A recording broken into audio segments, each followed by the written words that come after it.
Pinpot, Yospin Podcast.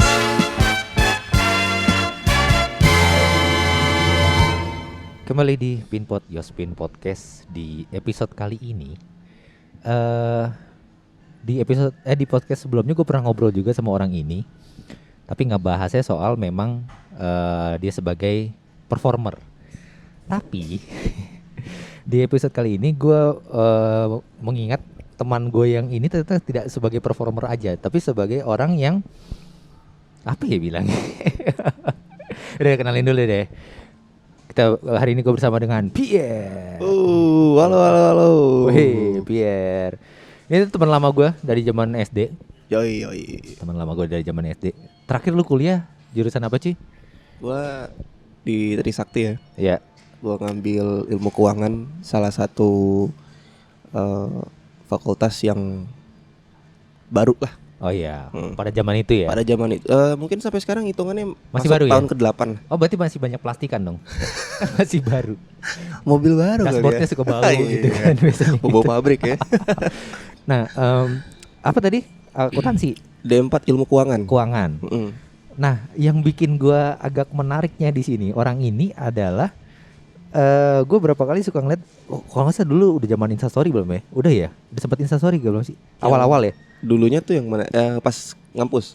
Iya, pas ngampus itu udah Instastory belum ya? Belum. Belum, masih Belum. postingan feed biasa ya? Masih fit juga.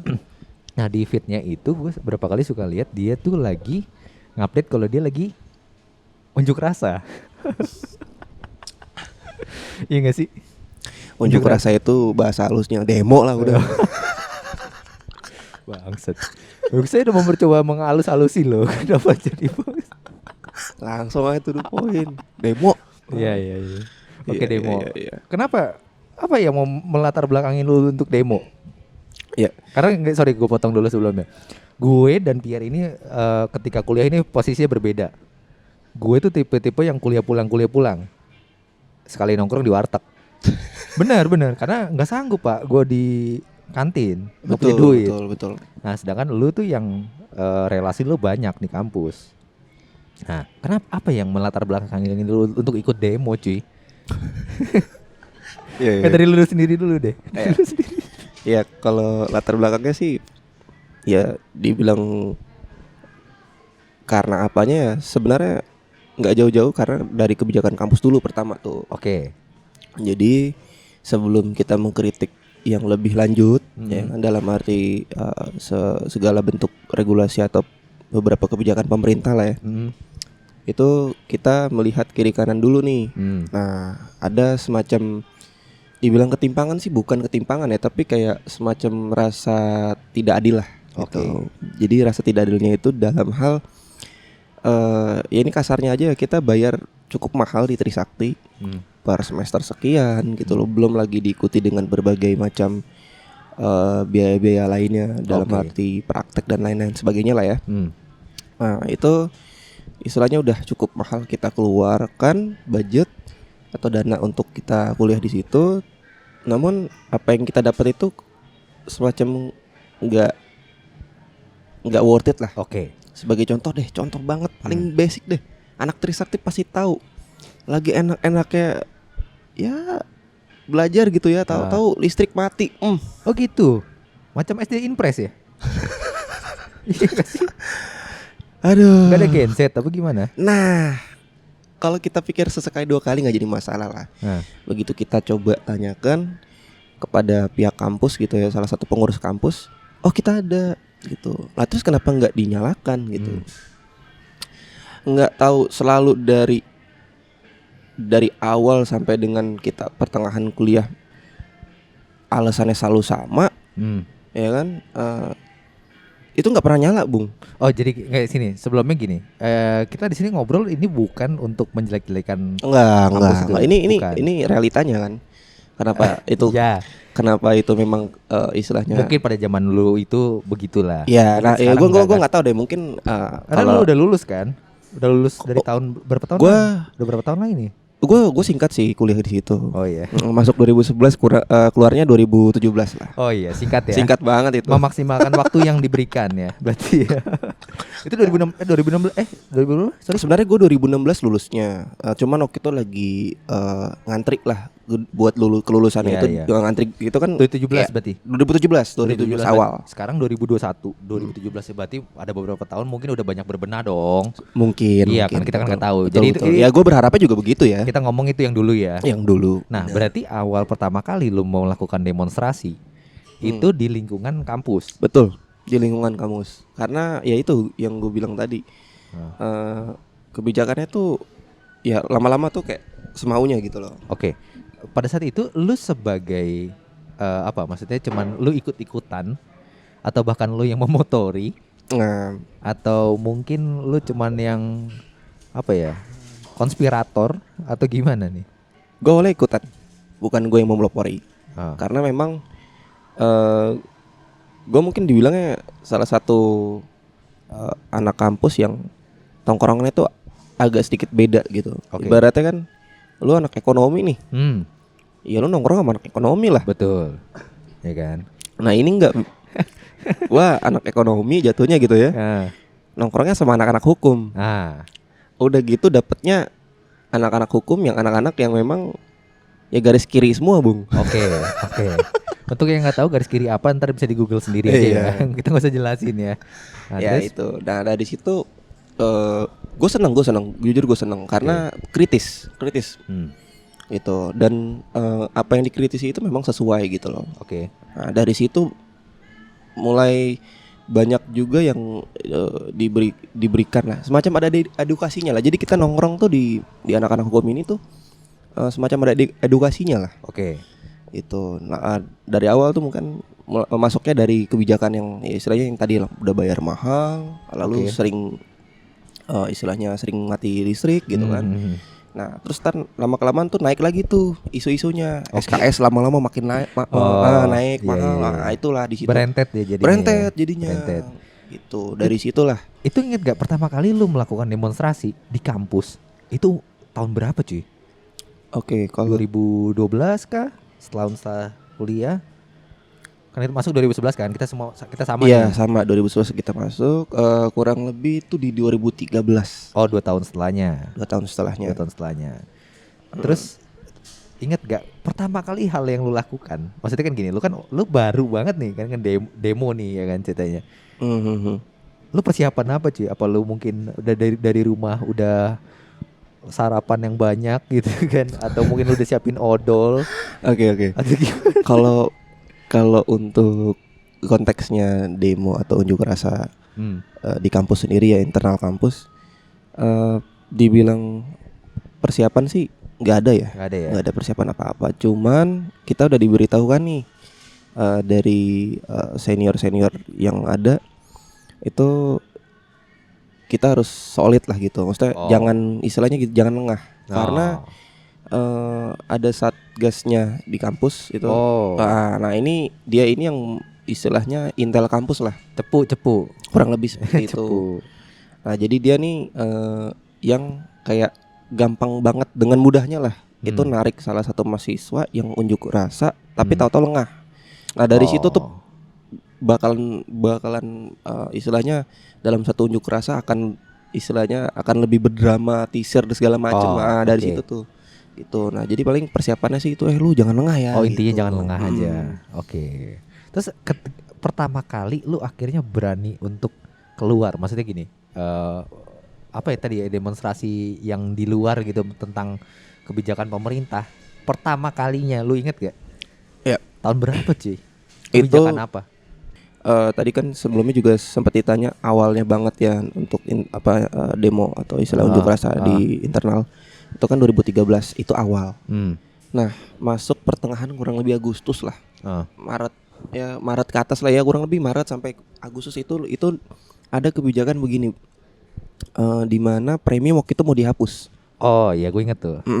Jatuhnya bukan dihapus sih, ya sebenarnya menuju ke sana sih, menuju ke sana. Gue inget tuh kisahnya serem tuh. Nah awalnya 2013 2013 ya. 2013 betul. 2013. Itu demo di? Nah ini demo udah demo eksternal nih, demo Iya. di luar kampus. Berarti di mana keadaannya waktu itu? Kita long march dari Kampus? kampus menuju depan DPR. Oh, ya lumayan lah. Lumayan. Ya sebenarnya kalau bicara jarak sih, kalau kita tempuhnya itu bersama-sama teman-teman itu nggak berasa. Nggak berasa. Karena kan sambil ngobrol, sambil Iya. sharing-sharing, terus sambil juga orasi. Ya, tiba-tiba nyampe aja. Tahu-tahu kan? nyampe aja, Iya. benar-benar. Itu alasan yang benar-benar membuat gue juga sampai akhirnya, wah ini nggak bisa nih.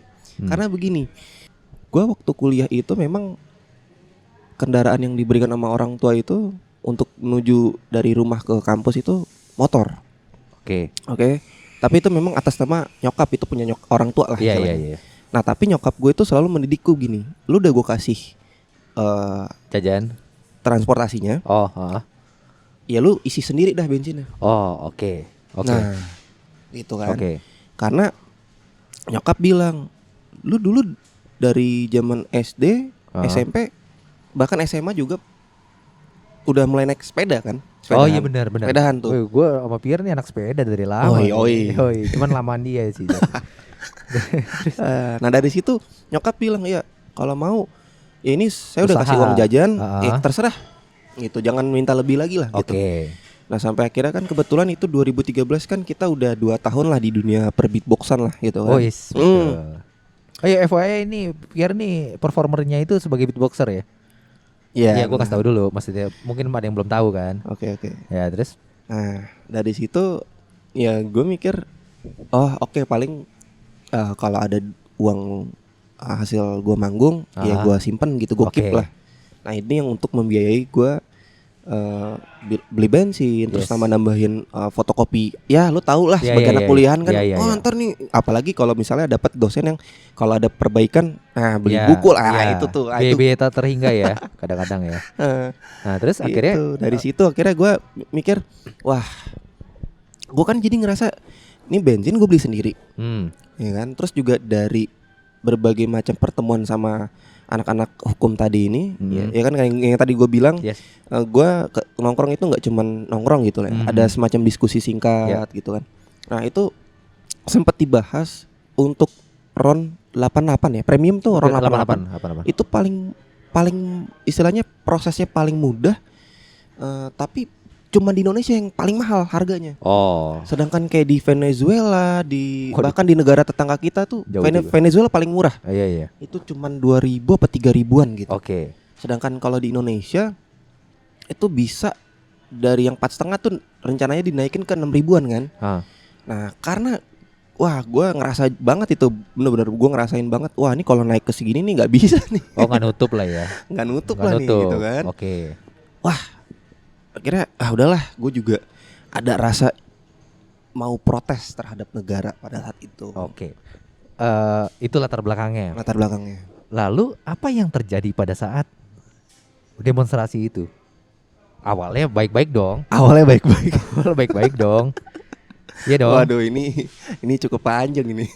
Singkatnya aja. Intinya sore ke maghrib itu gue masih pantau tuh nonton TV tuh. Iya. Kalau nggak salah gue masih kontekan sama lu deh kalau nggak salah. Masih. Sempat kontekan gitu. Masih. Lu sempat nanyain, Bung aman nggak? Aman. Iya. Kalau nggak salah itu.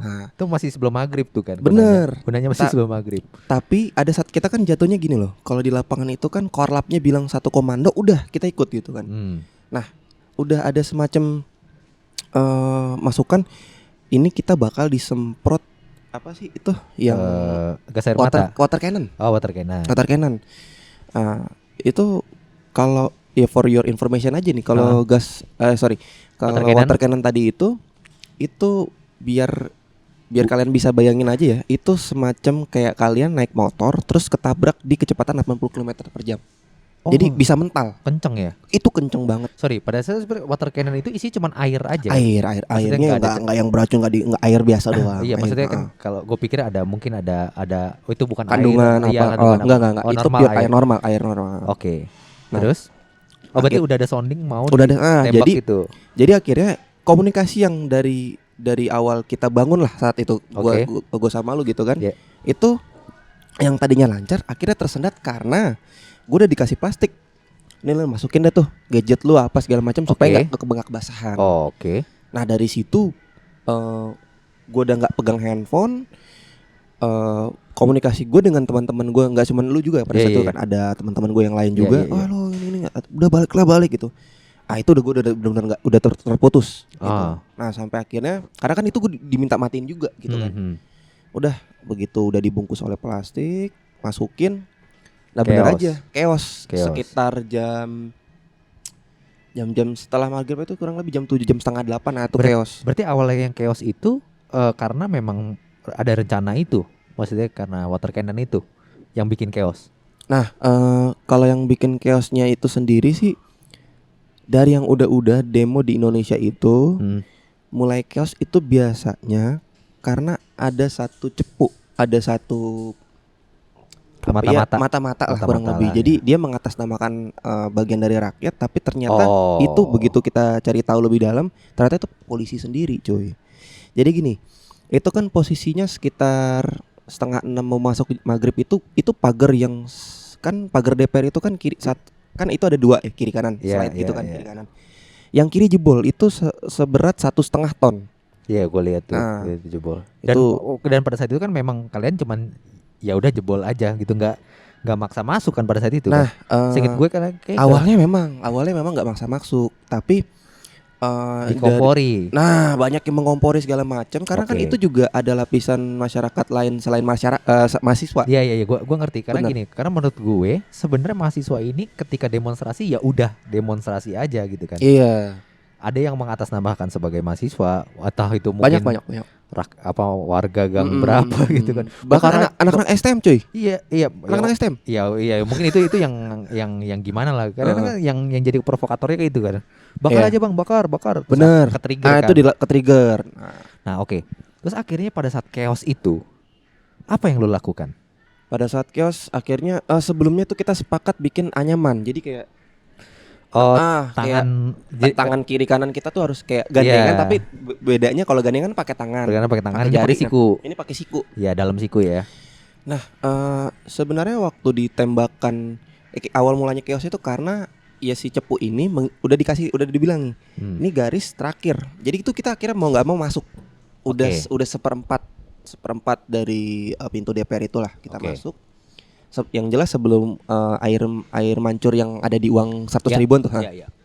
Nah itu udah dibilang saya dari komandannya apalah itu pokoknya itu saya bilang jangan lewatin garis ini. Nah ada semacam provokator ini nih si cepu ini nih nginjek, wah dari situ meledak bu. Oke. Gue dapat poinnya. Itu udah ada dari situ udah padahal gini kita tuh udah berniat kita bakal bermalam terus sampai SBY pada saat itu pulang. Oke, jadi intinya tuh kalian itu ya udah cuman pengen udah di situ aja kan sebenarnya. Iya, karena kan biar gini loh Bung, kalau kita rusuh kita nanti nggak dapat apa-apa. Bener, apa yang kita bangun dari awal tadi itu terbuang gitu aja gitu loh. Nah, ya udah akhirnya kita pakai cara mahasiswa yang dari dulu jongkok. Iya, diem aja di situ. Karena di lapangan itu ada semacam regulasinya lah antara demonstran dengan si pihak pengaman, katakanlah polisi. Itu ada semacam hukumnya gitulah. Ada regulasinya. Ada regulasinya. Kalau kita jongkok itu nggak boleh boleh mau polisi mau mukul nggak boleh. Fun fact.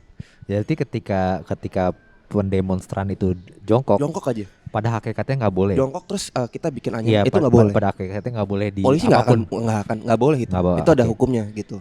Ketika chaos itu kan lumayan parah banget tuh. Gue inget banget tuh sampai yang gue kalau nggak salah gue sempat inget lu lari sampai jembatan itu nggak sih? Betul. Itu. Nah itu udah pecah. Itu yang setelah udah keinjek sama si provokator itu garis itu. Rusuh banget tuh. Wah itu karena awalnya tuh ditembakkan gas air mata. Ya. Nah gas air mata ternyata menurut info orang-orang lapangan itu 3 kali lipat lebih buas dibanding 98. Jadi 98 apa maksudnya? 98 itu yang zaman-zaman kerusuhan Mei itu. Oke. Nah jatuhnya dosisnya tuh 3 kali lebih pedis, lebih pedes. Iya. Ya udah akhirnya hitungan 1, 2 di udara 2 detik aja. Semua mata leher tuh panas. Iya. Di situ konsentrasi kita bubar, yang tadinya diminta untuk bikin anyaman, wah Bubar semua. bubar semua. Akhirnya larilah ke tol. Oke. Lari ke tol. Lu lari ke tol dengan keadaan mata pedih gitu ya. Wah, gua bener-bener Bung itu dari awal kita sebagai manusia normal yang nggak ada sakit, nggak ada apa, kita berdiri tegak. Itu lama kelamaan kita batuk, terus juga air ada semacam. Jadi kalau air mata itu kan keluarnya dari mata. Ya? Ini larinya ke hidung. Ini larinya ke hidung. Gue pernah keadaannya soalnya waktu yang keadaannya 2000 berapa ya? 19 ya? 2019 itu keadaannya ketika pilkada yang rusuh. Ingat gak? Oh iya, ini yang periode kedua ya. Iya kan, kantor gue kan di Petamburan. Kantor gue di Petamburan. Waduh. Pada saat itu kan Petamburan itu. Chaos di Petamburan kan. Itu chaos banget, Bu. Nah, gue ngantor. Terus tiba-tiba sebelum dari jembatan Sleepy Jaya itu banyak ada Pol PP dan polisi itu ngebagiin odol. Nah, itu juga tadi gue juga pengen cerita itu juga sih. Gue pikir kan ya udahlah, gue kan pakai masker, gue pakai helm kaca ketutup, aman lah ya kan. Lewatin lah jembatan Sleepy Jaya. Kok bersin mulu bawaannya kan, bersin mulu. Ini kenapa kok mendadak? Terus gue jalan aja, gue paksa terus kan. Gue pikir apa sih, gue pikir gitu kan. Sampai di Petamburan gue nangis, Pak. Nggak ada hujan, nggak ada angin. Benar. Anjir, itu nangis. Kayak itu juga itu. Jadi maksudnya nangis tuh bukan kita yang mensiasati untuk nangis, tapi itu tubuh nongol. Itu iya, istilahnya kayak kita jalan jauh atau lari keringet kan. Iya. Nah sama itu juga begitu. Jadi tanpa kita istilahnya tanpa kita niati lah.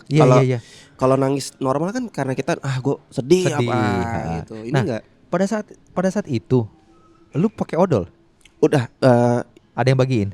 Ada yang bagian, jadi itu momennya pas sudah ada semacam komando di mana yang tadi gue bilang, oh ini masukin di gadget. Nah itu dibagiin. Oh sekalian. Itu gue ingat banget jam 5 sore, jam 5-an. Tapi sebenarnya gini, ini pertanyaan gue ya, efek gak sih odol itu? Odol dibilang efek, tapi umurnya tuh hanya setengah jam. Oh jadi odol yang di mata itu odol itu odol apapun atau mungkin atau odol Pepsodent yang nggak pakai deterjen, tau nggak lo? Yang bener-bener yang merah putih merah doang ya. Iya. Itu semua odol. Semua odol sih. Oh bisa ya? Bisa. Semua odol. Pokoknya min. Oh yang penting min. Yang penting min. Gitu. Oke. Nah, tapi umurnya hanya setengah jam. Kita pakai jam 5, kayak setengah 8 menurut aja, Bung. Oh, udah kering dong. Nah. Ya nangis juga ujung-ujungnya. Oke, itu pada saat itu akhirnya lu sampai jam berapa anjir? Oke, di situ di Semanggi ya. Gue udah mulai masuk tol itu sekitar jam 7 lewat. 7 lewat dan itu akhirnya kita lari berantakan semua. Gue enggak tahu kiri kanan gue udah kemana. Iya. Tapi yang jelas gue inget banget kita kan turun. Ini untuk tongkrongan gue aja ya pada saat itu. Tongkrongan gue dan memang itu kita punya semacam organisasi ya yang gue sebut aja namanya Serikat Mahasiswa Indonesia. Nah SMI itu selalu mengajarkan kalau kita aksi, tolong dari ini kan nggak cuman anggotanya itu nggak cuman datang dari mahasiswa Trisakti. Itu banyak. Nah tolong dari kampus gue juga ada tuh. Bener. Tolong kalau udah masuk SMI Serikat Mahasiswa Indonesia, kita turun jangan menggunakan alma mater. Karena kita turun sebagai rakyat biasa. Kita menyatu. Nah, pada saat itu tidak ada satupun yang kalau dari mewakili Trisakti pada saat itu tidak ada satupun, apalagi dari SMI sendiri itu nggak ada. Nah, tapi yang gue ingat persis ada satu temen gue itu dia kayak semacam kulitnya kebakar gitu. Kebetulan dia di sebelah kiri gue pada saat awal bikin anyaman itu. Nah itu dia minta jaket gue bawa tuh jaket amat Trisakti. Nah gue kasih ke dia karena kulitnya kebakar. Karena kan itu kita dari siang banget tuh, siang ke sore kan. Panas ya. Kebakar dia. Kebetulan kalau gue tuh posisinya sih udah pakai jaket lah ya, kemudian gitu. Nah itu gue inget banget ada satu orang lari pakai jaket Trisakti. Nah itu gue kejar tuh. Lo pengen tahu orangnya siapa? Ternyata itu teman gue yang sebelah kiri. Nah itu posisinya dia udah lari tapi bungkuk. Karena? Ya karena efek dari sejahat mata itu. Benar-benar sejahat itu. Akhirnya lu udah pulang tuh jam berapa cuy? Gue nggak langsung pulang pada saat itu. Gue gue sempet kepukul ke arah Ben Hill jadi itu ada dua pilihan, kita lanjut lurus ke arah Tol Semanggi atau kita belok ke bawah ke kiri tuh Minto Harjo itu kan. bener Iya, daerah Ben Hill. Akhirnya gue ke arah kiri. Di situ ada warnet, gue minta semacam air. Sorry, bukannya waktu pas keadaannya itu lu bawa motor ya? Nah itu gue bawa motor, benar itu gue bawa motor karena waktu itu ada semacam berkas yang tertinggal di sekretariat. Oh, akhirnya mau nggak mau buat ngejar. Nah, buat ngejar. Nah, itu gue belum kepikiran. Itu gue belum inget tuh. Iya. Begitu udah Anjir, gue ketemu warnet, ya kan? Ada air. Nah, gue minta air di situ. Gue sama anak kampus D3 tuh. Oke. Yang jelas itu bukan barisan gue sih, tapi gue Ya, respect lah. Itu sama-sama Trisakti. Oke. Kita minta air di situ. Dan ini lu mesti tahu, begitu kita selesai minta air, itu warnet langsung tutup. Gara-gara? Gue nggak tahu, mungkin kita takut. Benar. Apa warnet dia ditandain sama kita buat? Gue nggak ngerti deh tuh. Iya. Langsung tutup. Oke. Dia ngasih gue air itu gue inget banget air dingin. Tapi sempat dikasih dong. Sempat dikasih. Oke.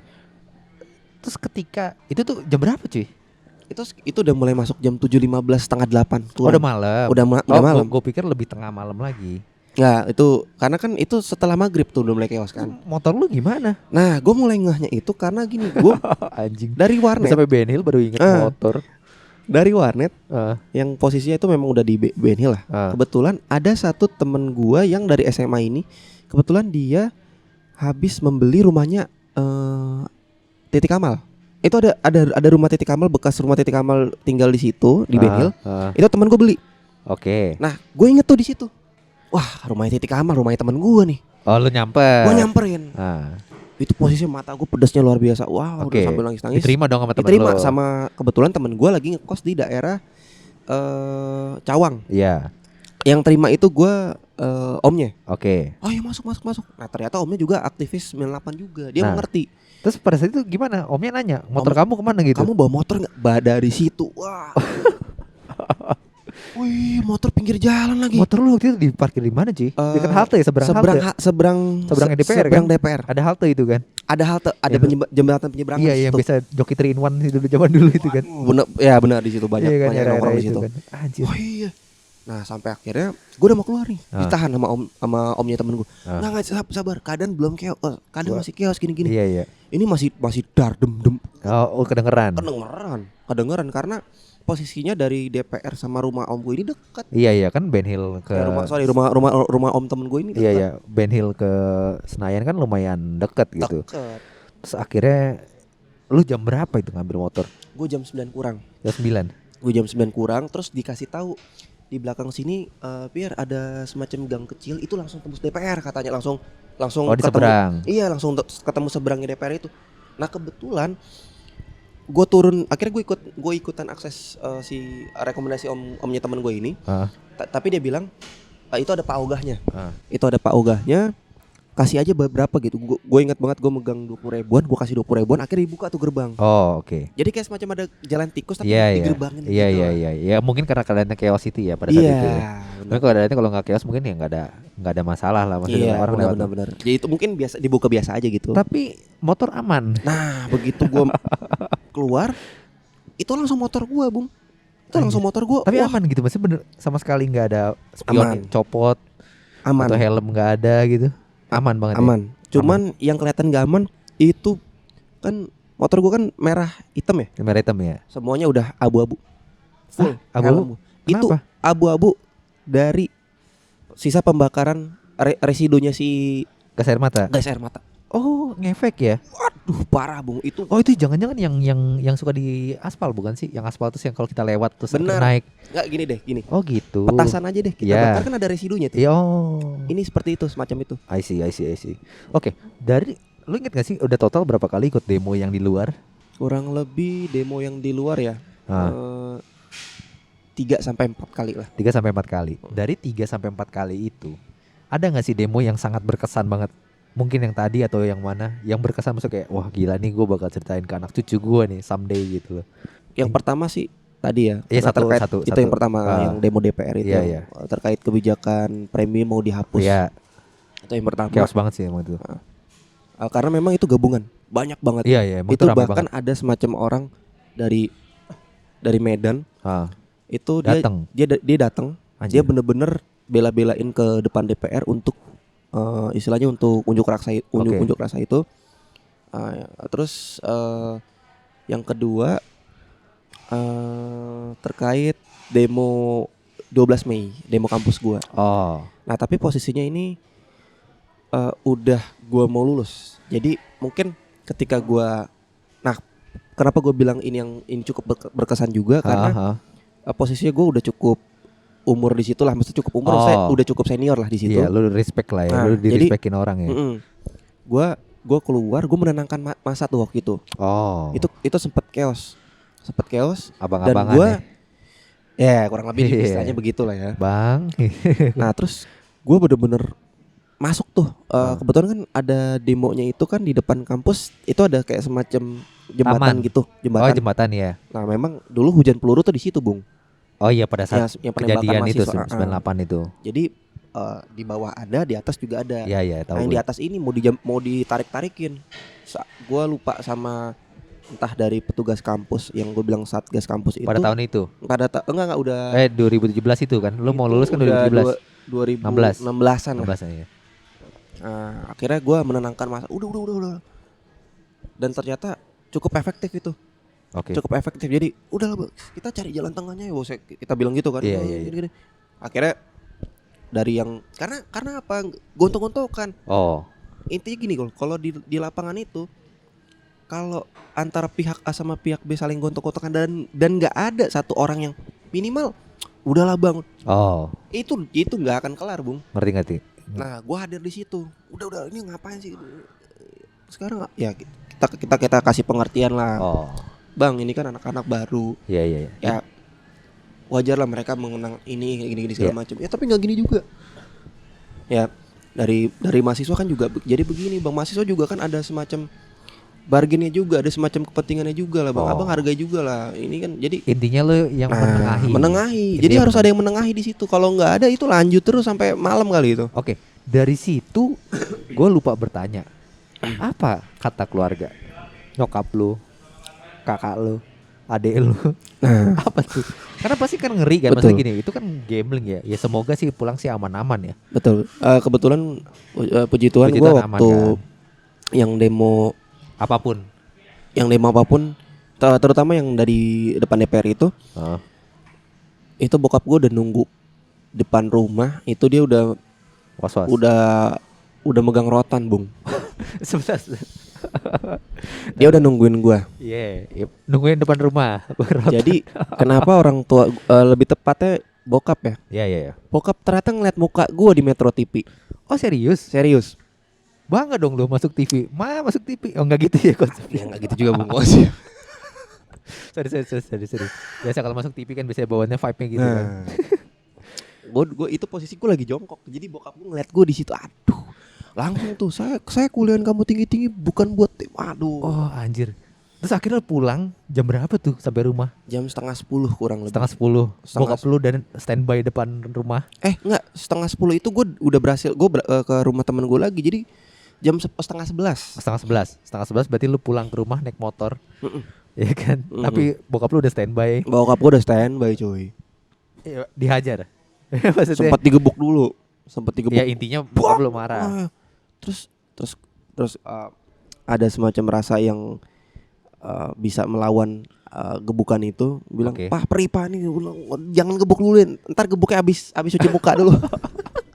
Bangsat, bisa di dapur gue langsung. Jadi tapi sempat kena hajar dulu. Bisa dikasih break lu. Bisa dikasih break. Habis itu gue langsung ngeles, gue langsung cabut ke dapur karena itu masih panas. Oke. Even udah di rumah temen gue yang disambut sama omnya itu dikasih air berkali-kali juga masih pedes banget. Oke. Berarti itu kan yang pertama kali lu yang keluar. Yang keluar dan yang ketahuan lah. Ya. Kan berarti lu tadi bilang 3-4 kali kan. Di demo-demo selanjutnya apakah bokap lu marah lagi atau mungkin si kampret ini udah biasa lah? Sebenarnya untuk demo yang berikutnya asal nggak kesorot aja sama media. Oh intinya. Iya, karena kalau misalnya dia Lah, emang lu pas momennya dia nonton TV, gue kesorot. Oh. Ulti kedua tuh, rotan kedua ketiga. Oh intinya yang di demo kedua, ketiga, keempat itu lu aman, Aman, dari cuy. sorotan. Anjir. Yang dihindari bukannya water cannon atau itu, tapi malah sorotan TV ya. Ah, itu dia. Itu lebih berbahaya Lebih sih kalau. berbahaya ya. Anjing gitu. Iya. Berarti selain keluarga ada yang komen lagi nggak sih, misalnya kayak udahlah mending nggak usah lah, lu ngeri bahaya gitu, ada nggak sih? Datang dari temen gua, Ya temen pastilah. deket. Udah ya terlepas daripada alasannya ya masuk akal juga, udahlah teman-teman juga banyak yang bilang udah mendingan lu nyari sampingan yang lain lah, Yang apa pasti-pasti aja. pasti aja gini Untuk masa segala depan macam. ya. Udah kira itu datang dari temen. Terus yang kedua tuh sempet dapet penolakan sih dari, kebetulan lu jadi mantan sih. Nah, itu gue mau nanya. Jadi pada saat itu lu punya pacar. Oke. Iya. Terus pacar lu bilang apa? Awalnya sih bilang nggak bilang gini. Pokoknya aku nggak tahu ya, kalau misalnya kamu ikut demo lagi kayak kita udahan aja deh. Nggak gitu. nggak gitu. Oh nggak gitu ya. Dia cuman jatuhnya kayak Kamu tuh anjing gitu. Nggak gitu ya. Nggak gitu ya. ya kayak gitu. Sorry. Jatuhnya nggak sayang dong dia. Iya kan, kesel kan. Kesel ya. Karena apalagi kan lagi lu ikut demo, dia baru PMS kan, bikin emosi. Iya dong. Iya. Anjing memang kamu gitu kan. Double ya. Double. Apa dia bilang? Dia cuman bilang aku sih sebenarnya nggak masalah kalau kamu ikut-ikut beginian gitu. Tapi asal setelah demo kamu masih bisa ketemu aku. Oh, Intinya sih ya. Intinya lu udah, yang penting lu selamat aja. Iya benar. Itu sih. Gua nggak tahu ya itu hitungannya suportif atau Nah iya tuh, atau dia apa ya? ada di tengah-tengah tuh. Atau apa ya, atau nyari aman, gua nggak tahu tuh konsepnya bagaimana tuh. Anjir. Oh bilang begitu doang. Dia bilang begitu. Tapi nggak marah. Nggak marah Ya. Nggak Lucu marah. banget. Ya sempet sih gue ada semacam diskusi juga sama dia. Ya kan begini. Agak sedikit debat lah. Oke. Tapi ya balik lagi, dia bilang mungkin itu bagian dari kehidupan kampus lu. Oke. Ya udah. Lebih wise ya jadi. Akhirnya ya jalan tengahnya dia bilang ya udah pokoknya kamu tau lah, mungkin kamu bisa jawab lah aku nih setuju apa enggak. Oke. Itu ya udah disimpan di dalam hati kamu sendiri. Tapi yang jelas aku pengen setelah kamu demo kamu bisa ketemu aku lagi. Oh oke. Gue Gitu. paham. Tapi gini, titik ketika dimana kayaknya gue udah deh, selain lu memang udah mau lulus ya, ada pemikiran lain nggak? Ada. Apa tuh? Titiknya itu di mana gue mau lulus, ternyata gue masuk dalam tahanan kampus. Hah? Tahanan kampus. Jadi bermula dari gue yang ketika gue nggak hadir kampus, terus kebetulan kampus tahu lagi ada demo. Nah dia langsung mencap, oh Pierre nggak ikut kelas jam segini. Ini udah pasti ikut demo nih. Jadi ditandain. Oke. Nah selain dari pihak internal kampus gue, ya maksudnya dalam arti fakultas kampus gue ya, bukan keseluruhan kampus gue, itu aja mereka udah menandai. Lalu dari keseluruhan kampus, istilahnya ini manajemen kampus secara umum, secara besarnya nih. Yeah. Jadi bukan manajemen dari kampus fakultas gue ya. Yeah. Tapi ini yang kedua itu datang dari universitasnya. Ternyata itu nama gue udah dicatat sebagai tahanan kampus pada saat itu. Di blacklist. Oke. Nama-nama yang di blacklist ini itu dipersulit untuk lulus. Oke. Gitu dipersulit untuk akhirnya lulus. Lu tahu itu dan benar. Dan gitu gue berasa banget. Gue mau ngambil dalam satu semester, gue mau ngebut SKS gue bikin banyak. Itu enggak itu ada aja. Oh pokoknya ada aja lah. Ada aja. Okay. Betul, ada aja. Jadi itu titik di mana gue mungkin akhirnya udah insaf lah ya. Udahlah, stop dulu. Istilahnya gue juga ngeliat kiri kanan gue udah pada lulus gitu kan, udah pada skripsian. I see. Nah disitulah gue pun menyimpulkan pada akhirnya udahan deh. Akhirnya gue udahan, udahlah. Gue fokus aja gitu untuk skripsi. Sorry, ini bahas soal tentang tahanan kampus. Akhirnya lu gimana selesain tahanan kampus? Apa cuman udah seiring berjalannya waktu aja? Nah ini belum pernah gue buka ke ke siapapun. Asik. Belum pernah gue buka ke siapapun, termasuk orang tua gue. Anjir. Ntar kalau nyokap lu denger gimana? Nggak jadi masalah, udah lulus. Oh iya betul. Nah, jadi gue angkatan 2011. Ya. Sisa 3 orang doang. Oke. Ya, gue sebut aja namanya. Gua, Ya Pierre, Aan, sama Ade Syakirah. sorry, pada Pada saat 3 nih. 3 itu dari ekonomi doang atau Dari angkatan gue yang dari ilmu semuanya? keuangan. Dari ilmu keuangan aja. Ilmu keuangan yang 2011 ini tinggal 3. Oke. Tinggal 3. Ketika gue mau melanjutkan untuk skripsi, karena kan SKS gue udah mulai gue ambil nih, udah mulai banyak yang lunas. Sisa SKS yang tugas akhir nih, gitu kan. Terus tiba-tiba dari pihak kampus, dari pihak fakultas gue itu bilang, aduh, admin akan bilang, sorry Pierre, lu kayaknya nggak bisa ngambil skripsi deh. Lah, kan gue udah lunas semua yang lain-lainnya segala macam. Ini kenapa? Iya, lu ngadep Bu Kuri aja. Kebetulan Bu Kuri ini salah satu dosen killer. Oke. Yang kebetulan megang fakultas gue. Oke. Terus akhirnya gue ngadep dia.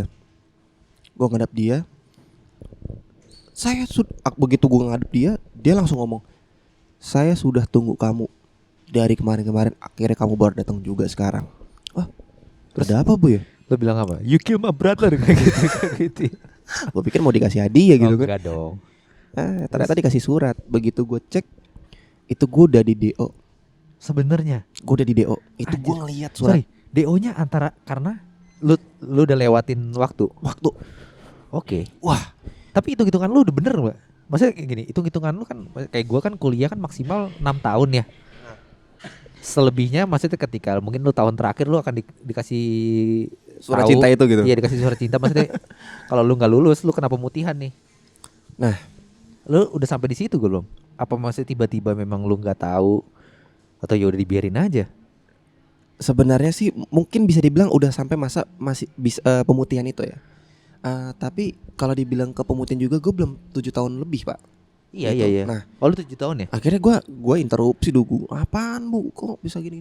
Kebetulan ada salah satu senior kampus gue yang satu fakultas itu dia angkatan kedua yang sampai detik itu juga belum lulus.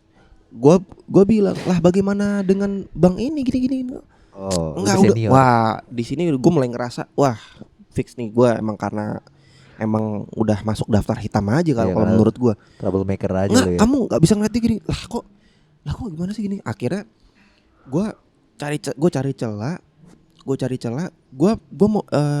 Gue mau main undang-undang tuh. Maksudnya gue mau main undang-undang karena ada undang-undangnya mengatur tentang masa D4 atau S1. Iya. Itu masa pendidikan D4 atau S1 itu maksimal sekian tahun gini segala macam. Dan ternyata dia memakai acuan pada saat SBY. Itu dia mengatur ulang. Terakhir zamannya Bung Karno, Pak Harto itu masih mengizinkan D4 atau S1 itu maksimal 7 tahun. Oh 7 tahun. Tapi sama si SBY itu 4,5 sampai 5 tahun. Jadi barang siapa yang D4 atau S1 lewat dari zaman SBY lewat dari 5 tahun, itu masuknya ke pemutihan. Oh sorry, itu undang-undang itu memang ada ya? Ada, direvisi sama si SBY. Enggak, gue pikir itu cuman kebijakan kampus karena di kampus gue itu maksimal 6 tahun S1. Enggak, ini pemberlakuan yang berdasarkan undang-undang. Berarti mungkin bisa jadi gambaran untuk dibiarkan regulasi ke semua dibiarkan ke masing-masing kampus. Benar. Tapi benar, tapi syaratnya 5 tahun. Iya kebetulan kampus lu mengambil yang dari situ. Iya benar. Dia pakai begitu. Tapi nah terus dia bilang udah kamu ngadep gedung M aja. Akhirnya gue ngadep. Aduh ini gue benar-benar gue thanks banget sama nih orang ya. Siapa sebutin dong. Anjing lupa. Aduh gue lupa siapa. Ya udahlah. Ya Pak si bapak inilah. Dia posisinya juga ada jabatan di gedung M. Iya. Terus dia bilang Pak saya minta surat yang menyatakan dari bapak kalau saya ini masih bisa lanjut.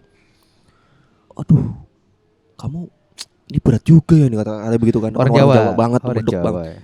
Tapi ya udahlah, nih saya buatin gini-gini segala macam. Oke. Nah, dia sempat bilang, kamu cari undang-undang terbaru, kamu print aja. Nah, begitu gue keluar dari Tapi posisinya gue sudah mendapat rekomendasi lanjut Oh, udah dari beres. dari si Dari gedung bapak M, itu. dari bapak ini. Ah. Gue dapat tanda tangan dia dari surat itu, gue pegang. Tapi untuk memperkuat, akhirnya gue ikut omongannya dia, coba cari undang-undang yang terbaru. Nah, pada saat itu gue nggak langsung cabut tuh.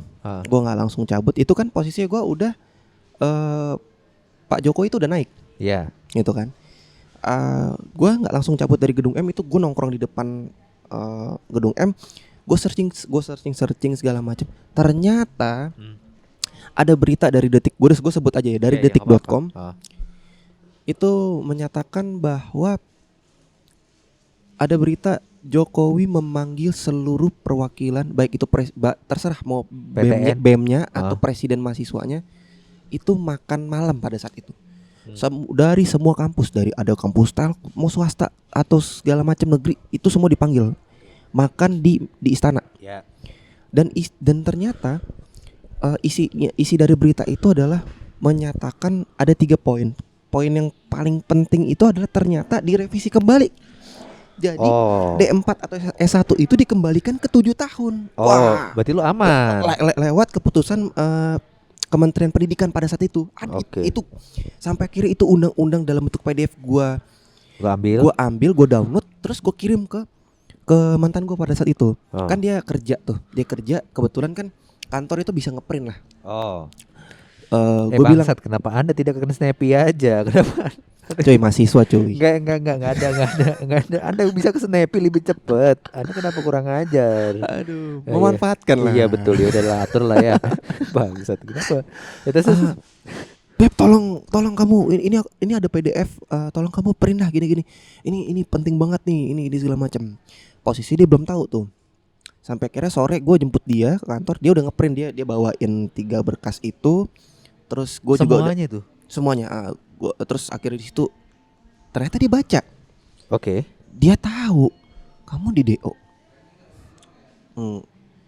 Ya mau nggak mau gue bilang iya kan. Ya tapi kamu jangan marah dulu, apa jangan ini dulu, tenang aja kok. Ini aku bisa usahakan segala macam. Ya udahlah.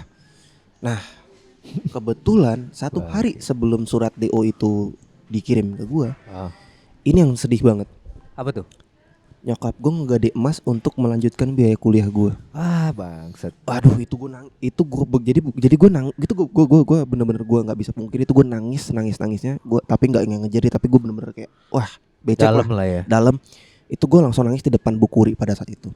Sebelum akhirnya gue memutuskan usaha untuk ke gedung M. Gitu. Tapi prosesnya cukup alot dan panjang itu. Selama 1-2 minggu gue ke kampus, itu gue sampai bener-bener duduk.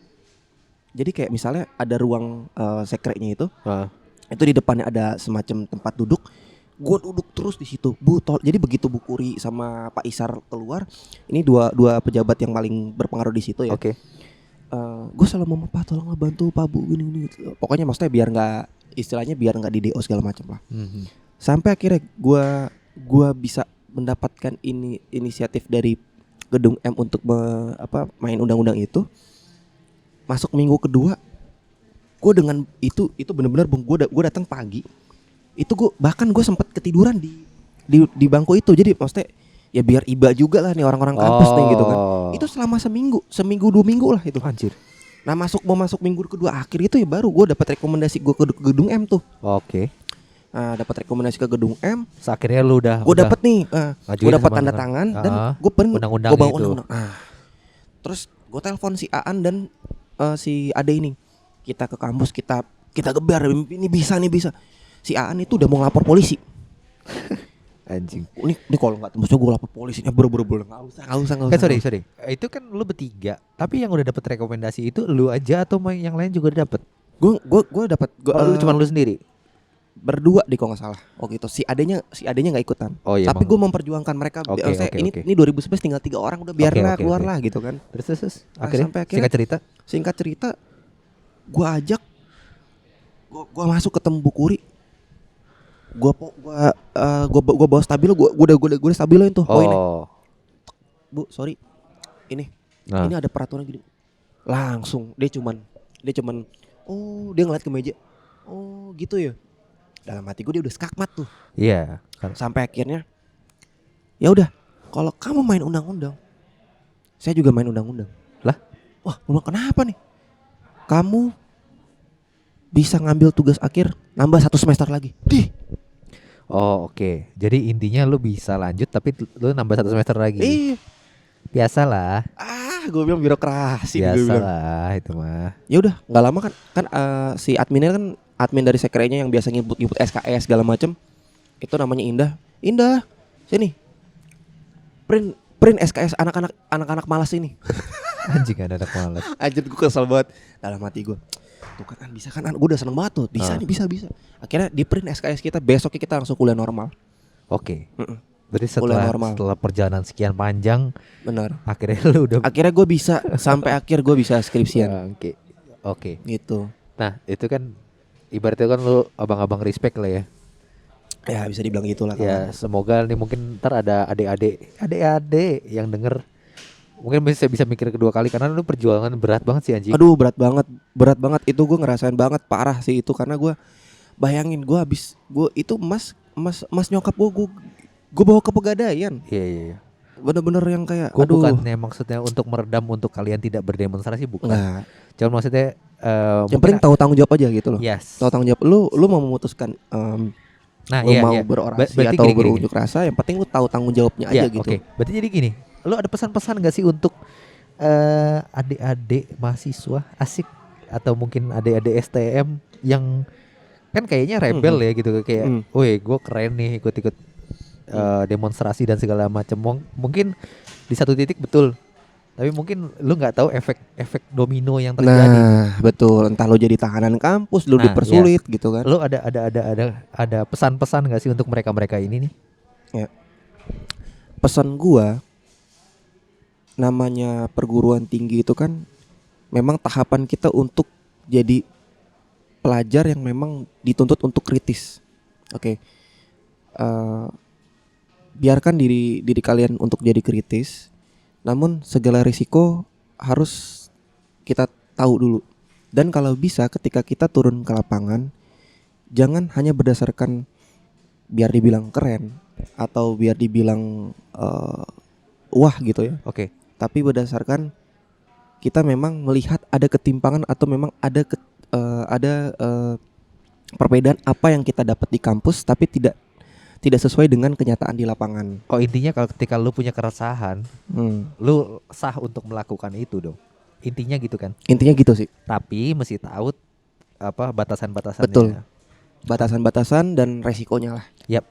Gitu. Jadi jatuhnya lu melakukan segala tindak tanduk, lu harus tahu dulu resikonya. Yes.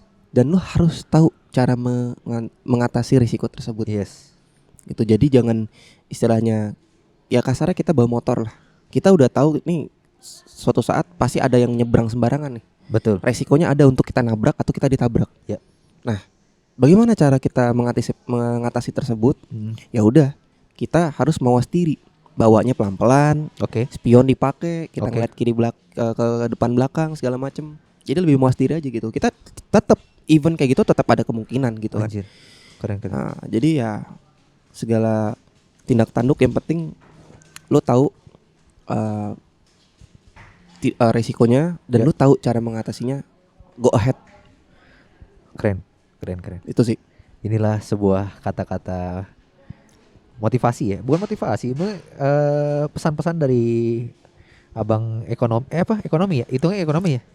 Kebetulan sekarang udah masuknya dipegang sama Fakultas Ekonomi. Iya ekonomi, abang ekonomi respect. Iya dong. Maksudnya kan Yo. Maksud lu ekonomi nangkurnya sama anak hukum kan respect lah. Respect lah. Iya ini valid loh, maksudnya berjuang segitu. Jadi gak cuma sekedar demo aja. Berjuang sampai tahanan kampus dan segala macam. Itu anjir sih. Itu gue bertahu lu asli. Benar-benar. Ini gue nggak ngada-ngada. Mungkin teman gue yang mendengar ini yang tadi gue sebut namanya Aan dan Ade, itu pasti mereka akan membenarkan ketika suatu saat mereka mendengar, karena apa yang gue ceritakan ini benar-benar terjadi. Memang gue benar-benar di DO itu udah ada suratnya. Tapi surat itu sampai hari ini nggak pernah gue tunjukkan ke siapapun. Dan gue bertahu sekarang di podcast ini cuy. Sedap. Gila. Makanya kalau mau demo jangan ikut-ikutan, Iya. mesti tahu dulu konsekuensinya. Benar. Ya kan. Atasan dasarnya jangan cuma pengen ikut-ikutan, tapi mesti kalau punya keresahan Yoi. harus punya keresahan dulu. Benar, benar harus ada apa nih yang melatar belakang kita banget lah. Betul. Jangan cuma ikut-ikutan aja biar keren. Ah. Oke lah Hir, thank you banget Oke. sudah mengisi Siap, podcast terima kasih ini. banyak nih udah diundang lagi. Anjay, gila keren banget sumpah. Asli ini insight baru sih. Yoi. Thank you. Sampai Oke, berjumpa sama-sama. di See you. episode berikutnya. Bye bye. Bye bye.